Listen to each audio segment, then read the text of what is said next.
కానీ మీరు చేసిన పాపం అయితే అంతా ఇంత కాదు కదా. అవును ఒప్పుకుంటారా దీన్ని? అవును, చాలా ఎక్కువ. చాలా ఎక్కువ.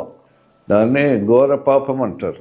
అంటే బతుకుండంగా మనుషులను బాంబులలో కాల్చేయడము, నెట్టివేయడము, ఎలక్షన్ల కోసము బాంబులు తయారు చేసి మనుషుల ప్రాణాలు తీయడము.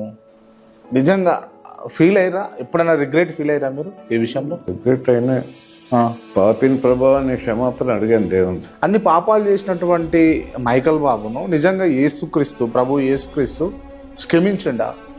క్షమిస్తాడా అట్లా అన్ని పాపాలు చేసిన వాళ్ళని కూడా? క్షమించుతాడు. ఎందుకు క్షమించుతాడంటే నేను రాజకీయాల్లో చేసిన పాపానికి నాకు శిక్ష రావాలి.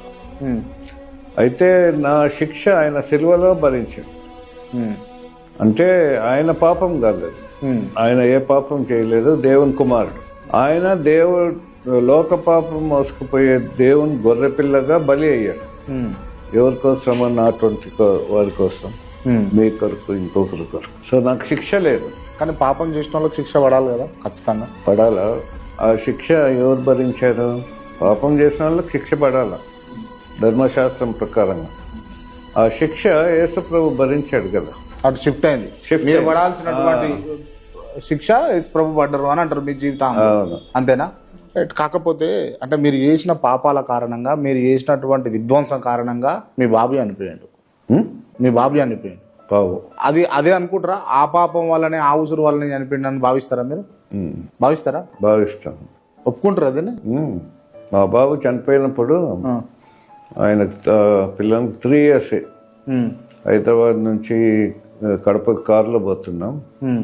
డ్రైవర్ నిద్రపోయాడు, నేను కూడా కారులో ఉన్నా. తెల్లారుజామునే బాబు సీరియస్ అయిపోయాడు, తలంతా దెబ్బలు. ఇంకా హాస్పిటల్కి తీసుకుపోతుంటే దారిలోనే నా చేతిలోనే చనిపోయాడు. నేను గట్టిగా ఏడ్చేసాను. ఏమనిపించింది మీకు ఆ రోజు? ఆ రోజు ఏమనిపించింది? దుఃఖం ఎక్కువైపోయింది. తర్వాత గ్రహించుకున్నాను, నేను ఇంత పాపం చేశాను కదా, అది పిల్లల మీదకి వచ్చింది, బాబు మీదకి వచ్చింది. చనిపోయాడు. కానీ చనిపోతే ఎక్కడికి పోయినాడు అనేది క్వశ్చన్ నాకు. అప్పుడు దేవునితో సంబంధం లేదు కదా, ఎక్కడ పోయినాడో, ఇంక నేను ఆయన కలుస్తామా అనే పెద్ద డౌట్.